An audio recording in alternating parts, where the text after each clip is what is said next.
Moabut sa Dul-an, 20,000 ka mga kaso sa dengue ang natala sa Central Visayas Center for Health Development Communications Management Unit sa Department of Health.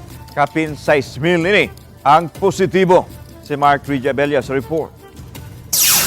Sa opisyal nga talaan sa Central Visayas Center for Health Development Communications Management Unit sa Department of Health, naguna ang lalawigan sa Bohol nga adunay labing daghang kaso sa dengue sugod sa Enero hangtod sa Agosto 31 karong tuiga.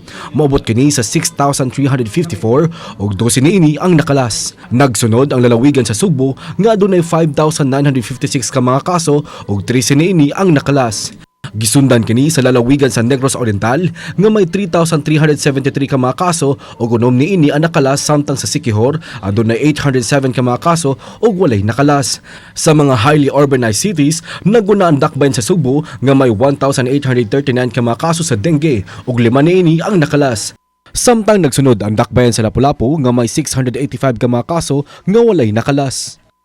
Moabot usab sa 554 ka mga kaso sa dengue ang natala sa dakbayan sa Mandaue nga may 3 ang nakalas. Sa 19,568, 6,287 ang kumpirmadong nagka-dengue, samtang 7,447 ang probable cases ug 5,834 sab ang suspected cases. Kauban si Clarence Gabutin, Mark Rijabella. Balitang Bisdak.